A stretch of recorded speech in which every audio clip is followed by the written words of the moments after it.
So, 2 videos where I basically throw up food. That was gross. I won't do that again ever because I'm sick of me doing that.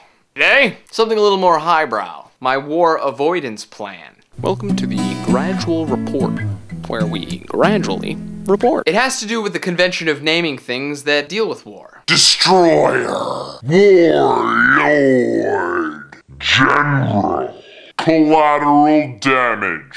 These words sound totally badass and hardcore, and that's the problem with them. If we were to change the names, however, to make these things a little less Horrific. and a little more cute and cuddly, then war would cease to exist. Can you imagine, for a moment, if instead of general, we called the person Sir Smurfington. Personally, I think it retains an adequate amount of dignity. Sir Smurfington. Instead of Warlord. we called the person a Spanky Patrolman. Stop that, you Spanky Patrolman. Instead of destroyer, we call them cupcakes. Instead of missiles, we call them white cloud path layers. Instead of collateral damage, we say oopsie. I made an oopsie. Instead of the Shahab 3, we call it the Shahab 3.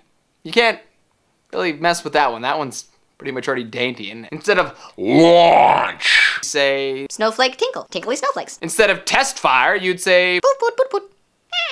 just like that. If you just change these simple words around, wars in newspapers would take an entirely different tone. Articles that used to read, Iran test fires missile and seeks to destroy Western interests with warlord, while US generals launch an impressive destroyer and send collateral damage into an all-new high. Instead of reading headlines like that, the headlines would be something like, Iran poof poof pooted, white clouds of path layers, and seeks to cupcake Western interests with Spanky Patrolman, while US Sir Smurfington's snowflake tinkle tinkle, an impressive cupcake, and send oopsies into a whole new high. Final summation, if you take the blowing shit up out of it and replace it with happy marshmallows, the world would just be a better place, wouldn't it? I love you.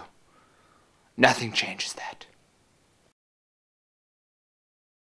I might make a video tomorrow, and I might hide it somewhere on the internet, and you might have to go to my website and fill out a poll in order to figure out where it comes from. That's right. If you fill the poll out, you will have given me your email address, and then I can send you the link to the secret video that promises to be very funny because there's a shark in it. And we all know how those end.